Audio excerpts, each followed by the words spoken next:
Hello, everyone. We're changing things up today. So this is our first of the Getting to College webinars that we'll be doing during the day. This is the very first one since school started. We are going to do this at noon. As you probably know, the schedule is that we do these webinars twice a month. And we pick topics that are relevant and are important, and paying for college is the topic today. And that's very relevant in many ways for lots of us who have kids starting college. My daughter just started back at the University of Vermont, and we're very pleased. But boy, the first week, as I always tell students, be careful. Watch out. There are lots of germs that very first few weeks of school. And of course, everyone in the University of Vermont got sick. Always have to plan for those kinds of things. But today we're going to talk about planning for college and how to fund that. Again, we're changing it up. So we're going to do these at noon, but the process will still be the same. We'll have 15 minutes for the presentation, 15 minutes for questions and answers, and then another 15 minutes for sharing with the community or whatever might happen. So we're should be scheduled for 45 minutes, but if it doesn't go that long, I'll get some time back. Another thing we're going to do very differently is we're not having a presentation per se. We're going to look at the website, because the website has a blog, and our blogs are very helpful and useful. And one of those is how to pay for college. And so we're going to kind of work through that blog instead of a presentation online separately from the website. So let me go over, and I'm going to share my screen. I realize that everybody's screens are a little bit different. And so I'm going to,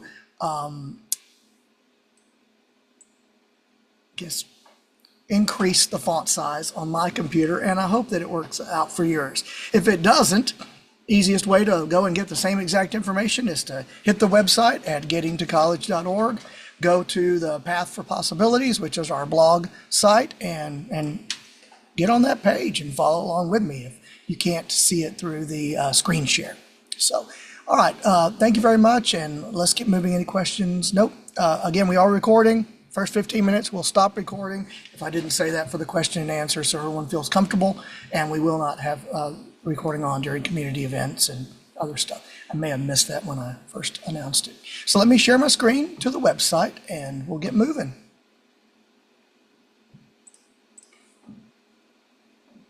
Hopefully it's coming up in just a second. There we go. All right, so you should see our website, gettingtocollege.org, on your screen. I hope it's clear enough and the fonts are big enough, but I am going to make the fonts larger when we go to some of the blogs.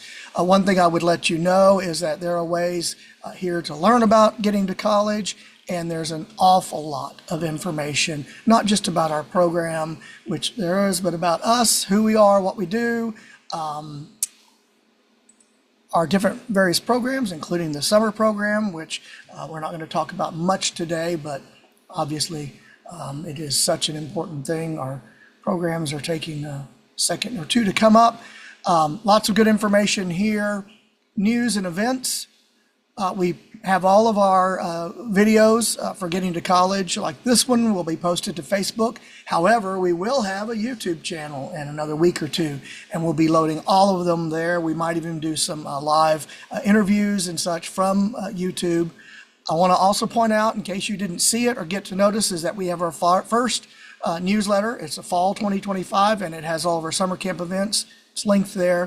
If you find out you're interested in doing that, you can click to receive our newsletters, and we'll send them to you, or you can just find them on the website. They will all be posted there. You know, long list of frequently asked questions, contact information, all that kind of stuff. And hopefully, if there's anything that you ask, we add it to the frequently asked questions. However, today, I wanted to highlight our blog section, which is our Paths to Possibilities. We've got quite a few blogs up there. The last one that we just did was Getting Connected to the Disability Community in Wisconsin. Lots of great information. Again, it's a shared spreadsheet. You can add to it, flag something that's wrong, make comments, send me an email, I'll add to it, whatever. It's great resources for folks in the disability community in Wisconsin. We'll eventually also take on the surrounding states and add those.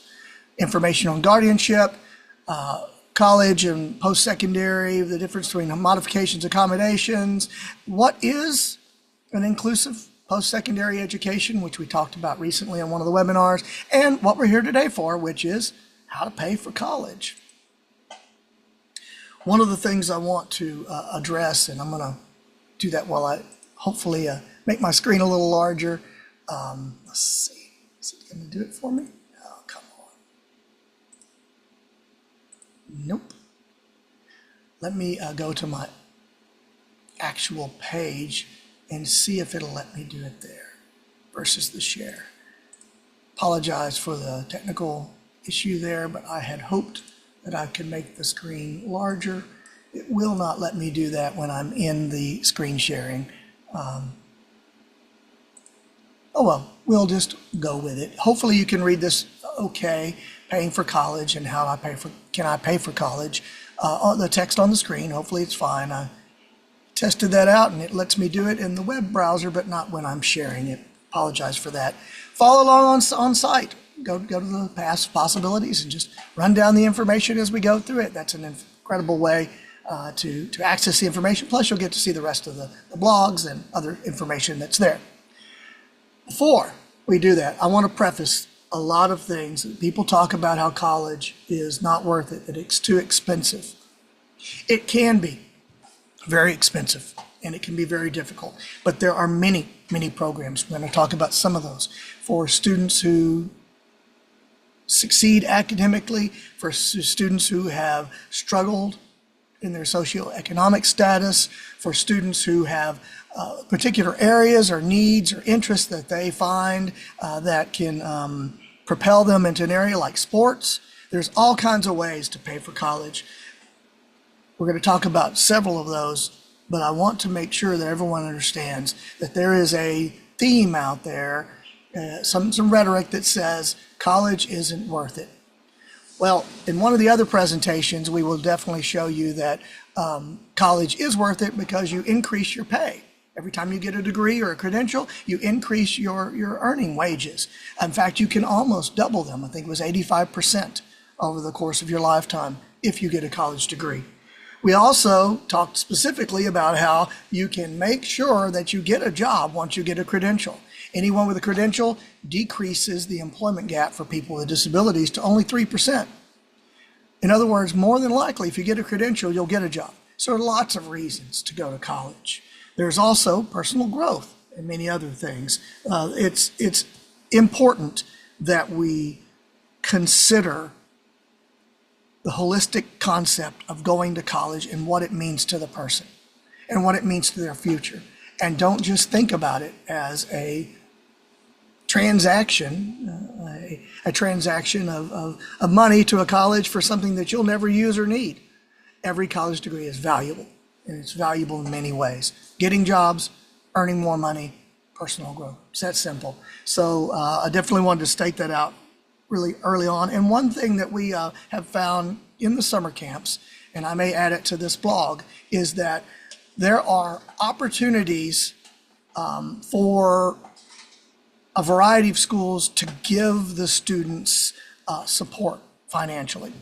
And in some of those cases, it may be that a university has enough incentives to offset the cost of however much it was originally. And my example is there are many private schools out there. And if you look at the initial tuition cost, it is expensive, and it can be expensive for certain private schools, right?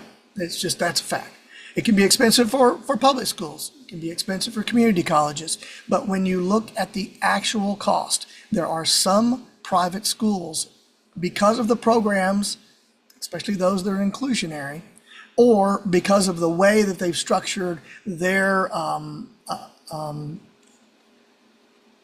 ability to help students internally by providing financial aid. Once you're accepted to a private college, you may find that you qualify for a lot of financial aid and financial support that you didn't know about before. And so that's a long-winded way of saying be thoughtful about the potential for financial aid at a university and compare apples to apples instead of apples to oranges. If that's college, if that private college is something that you really want to go to, apply get in, and then see what the costs are. You don't always have to go, but it's an option for you. So don't always necessarily think private schools shouldn't be in your list because they're too expensive. Sometimes they're just not. Sometimes they're not. All right, let's go to look at the blog now, and we'll move on. Stop the commentary. Paying for college. How can I pay for college? Wow, it can be a major obstacle for a lot of people. Most post-secondary opportunities mean you're investing, and you're investing in yourself. And it's a lot of times, depending on how it comes, there's always going to be a financial, personal aspect. Whether you're not working or you're working part-time so you can go to school full-time, maybe you're on a fixed income because you have SSI, who knows, or SSDI, as the case may be. But there's lots of programs that help families, that help students, that help first-time college students, that help students with disabilities, that help students that can specialize in a certain area. Let's just say you wanted to do some medical training. There are programs for people who want to go into the medical field, right? You may also find that if you have a disability, that some of the costs can come from your Medicaid waiver services. And we're going to talk about that more as we go down through the page. So you got to understand your options, right? There's also financial aid that you will file for financial aid with the federal government regardless, because everyone fills out a FAFSA form. We'll talk about that in a second too. There's also grants, there's scholarships, there's, all kinds of scholarships from local groups. We're going to talk about scholarships later on and show you some links to some places that you can apply for. I think one of the most famous ones in the Down syndrome community is Ruby's Rainbow. Wonderful, wonderful, fantastic family who raises money to help students with Down syndrome go to college. Fantastic. And they're not unique in the world. Well, I guess that's not true. They are unique in many, many ways. There are other disabilities who provide scholarship funds. You never know. Look around in your community. Okay, so the first step, what's your first step? It's not about finding out what a college costs, although that's nice to know. Most colleges, depending on what type of college they are, they're within competitive rates of each other, right? And again, I stressed, don't shut down a private school just simply because you think it might be too expensive. The private schools, you need to go through the process. But everyone will fill out a FOSFA. Free application for federal student financial aid. I think I added an F in there. For federal student aid, pardon me. That gives you the opportunity to not only get grants, but federal grants. There's some work study programs. There's some subsidized loans, which we'll talk about, and unsubsidized, which are the ones that, you have to pay back. Additionally, or subsidized, but some of them you have to pay back as well. It's just the interest is cheaper. But your college, your post-secondary school will use that same data to decide whether or not you can get financial aid through them. So everyone needs to fill out a FOSFA. It's absolutely crucial. You can do it quite easily using your income data or your parents' income data if they're the ones still claiming you. And it's just a very simple form. It used to be pretty onerous, and now it's gotten very, very easy. Okay? When you do that, after you do that, you'll get an award notification. The award notification will tell you how much you get in a Pell Grant, potentially. So it's a need-based grant, undergraduate only. It depends on how much they may allow for you. It depends on a lot of different factors. But it is also a great way, the Pell Grants, to pay for school. Now, there is the Supplemental Education Opportunity Grant. That, for some, not all colleges, but for some, that's another way for them to bring in some money. There's work study programs at different colleges, and some of those help you offset the cost either before or after you graduate. And, of course, there's student loans, right? We all know that student loans exist. We can get them through our local banks in some cases. Wells Fargo, I know, has an incredible program that they do for student loans. It may be advantageous for parents to use their own banking institution for getting a education loan, because there's some tax benefits that can come through with that. I don't know if we go into that very much here, but it's possible. You need to talk to your banker, right? Your banker and or your tax accountant. I would suggest that talking to your tax accountant and preparing, if you're a parent, preparing for college is important as well. There may be offsets. Again, there are, but I'm not a tax professional, but there may be some offsets between how much money you spend out of pocket for your child, the one you're supporting to go to college. So it's something you really need to consider.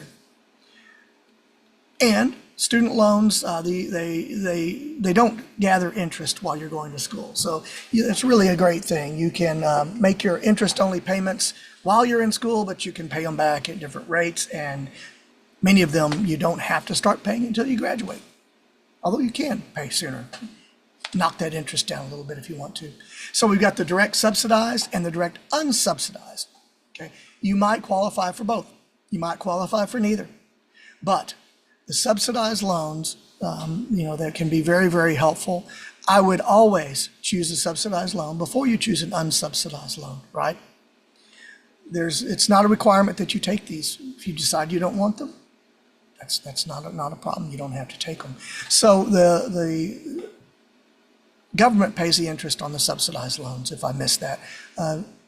Going back and forth between the screen, I sometimes lose my place here. So bear with me if you don't mind, but you can see that there. I think most people know. Unsubsidized are you're paying all the interest, but the subsidized is very helpful because sometimes the student interest loans can be, depending on how much you owe, a considerable amount. There are Federal Direct Loan Plus programs. I say that backwards. Federal Direct Plus loans. There depends on the parents, and these are always unsubsidized. These are something extraordinary that maybe your student didn't plan enough, or you need the money immediately, or there's something, maybe a change in the grant status or income. And so these loans can help bridge that gap. Scholarships.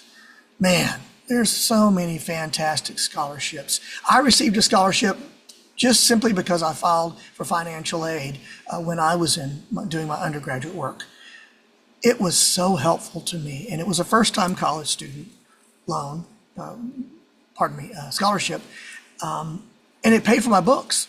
It paid for my books at that time, which was coming straight out of my pocket. I couldn't take loans. I really had to struggle to come up with, at that time, textbooks.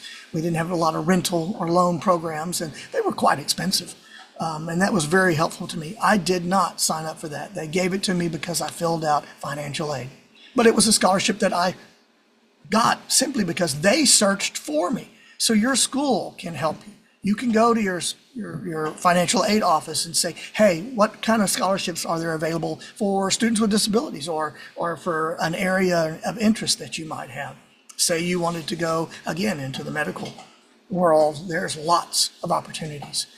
Say you want to be a teacher. Wisconsin has a wonderful program called Grow Your Own, but they also have ways to provide some financial support during school and after. Here's a list of several ways to find scholarships. The best colleges has scholarships for students with disabilities. College Board has all kinds. Think College has some. Local groups, churches, veterans groups. I need to put Ruby's Rainbow up here and expand on that a little bit. I didn't want to put anything disability specific on the blogs, but since I mentioned it, and it's a fantastic program, we'd like to see more of them.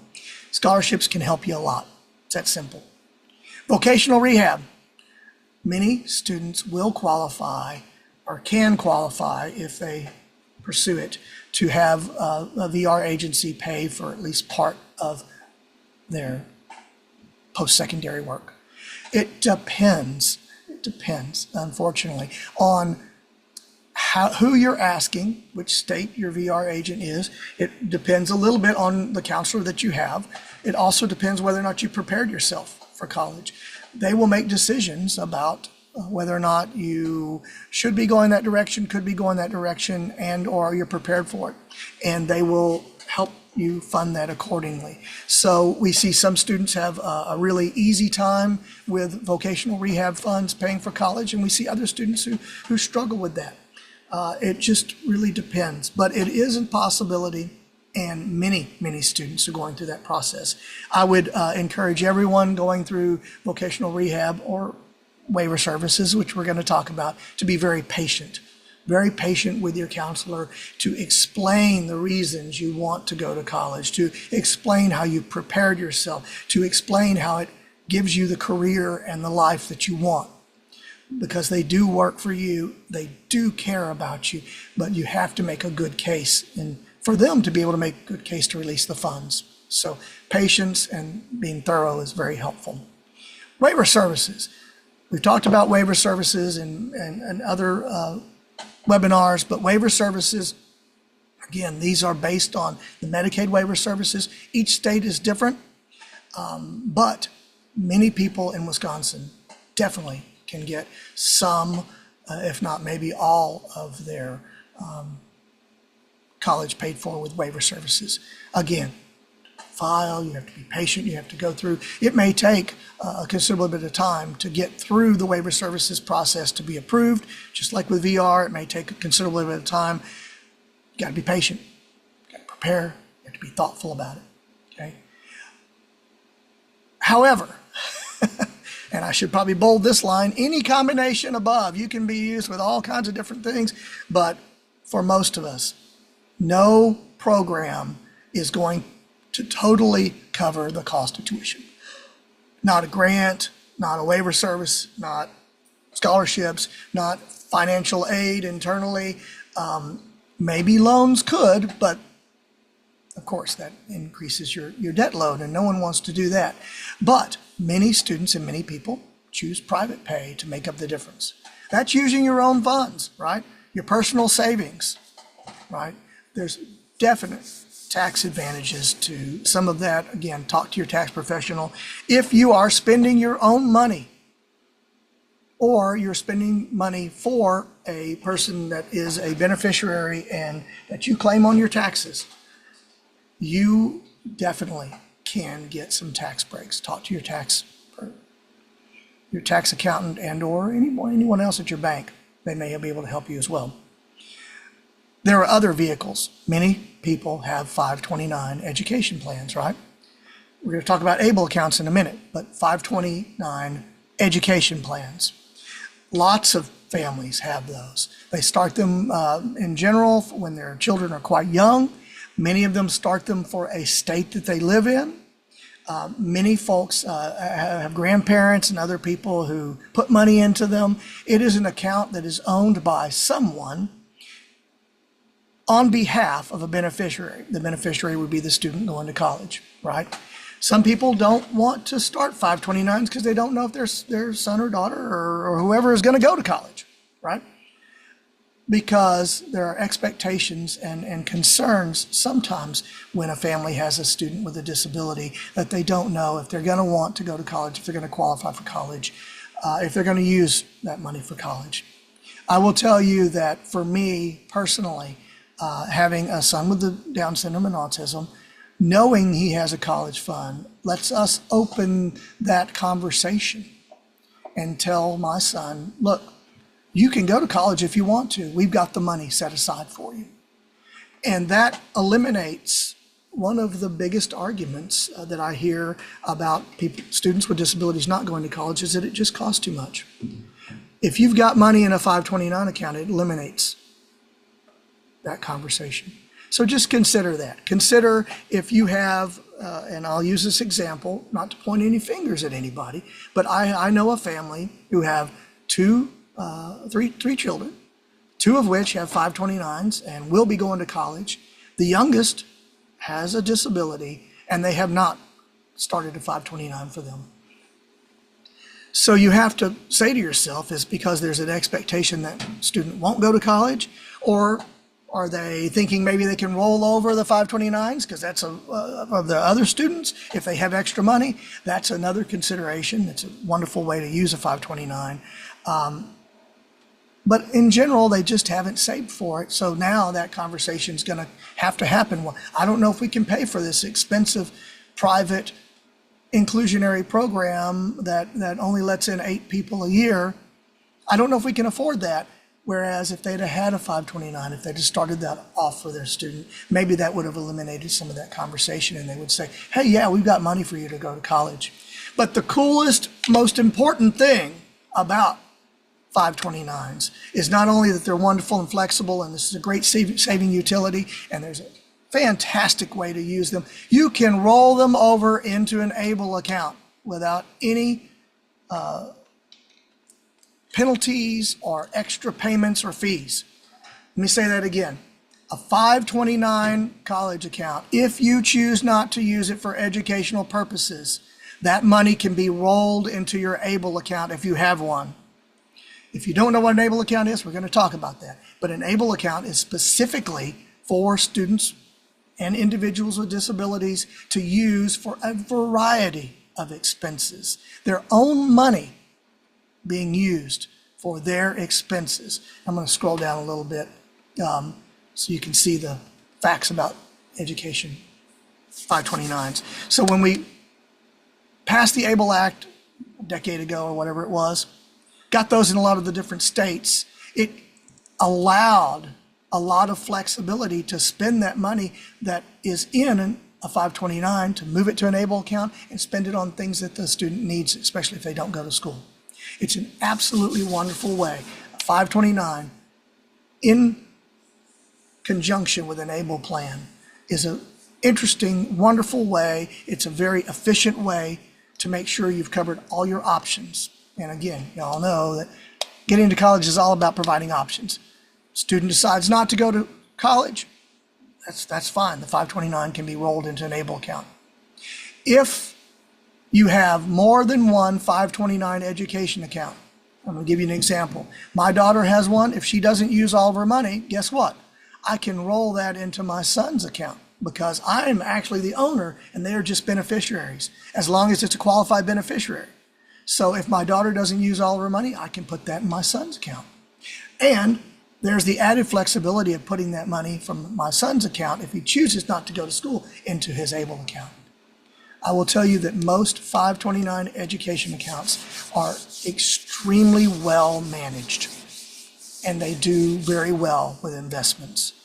Much better than many other possible savings accounts that you could use for educational purpose. Certainly better than a checking account, savings account, even IRAs and some mutual funds. It's a very, very great opportunity and option for many people. Again, I'm not going to give you tax advice. Let me highlight this, but there are ways for you to offset some cost and save a little bit of money along the way. There's some links here, more links about federal student financial aid, how it works, aid and eligibility, paying for college. Again, Mass Mutual, financial planner, has a great list of many things to do with paying college when you have a disability, and financial aid and scholarship strategies. Trying to think if there's anything we missed about. Let's wrap it up. It's 12:26. We generally spend about this time on that. To wrap it up, don't let the idea that college is expensive keep a person from going if they've explored and prepared themselves to use one of these different forms to pay for college, whether it's applying for financial aid, saving with a 529, work study, whatever, getting your student loans paid after you've gone out into the world and in your career. There's all kinds of different ways. Don't ever believe the rhetoric that college isn't worth it. Don't believe the rhetoric that it's too expensive. We know that it can pay for itself over the career, the working career of the individual. We also know that college can open doors and get you the job that you want. And we also know there are flexible ways using some of these utilities, whether it's the FOSFA to get financial aid through your university or wherever you're at, or if it's your personal finances where you can save up money for an education. And if you don't use it, you can use it for their lives as well. So that wraps it up. We're going to go to questions. I'm going to stop recording here in just a second. I want to thank all you so much for being here and listening, as well as the fact, and let me highlight this real quick, we've got a lot of other blogs up here.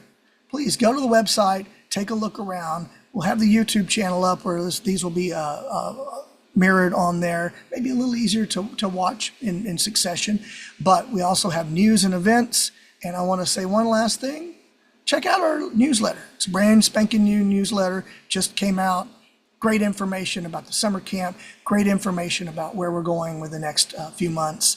And we thank you for here. We'll take questions in just a second after I stop recording.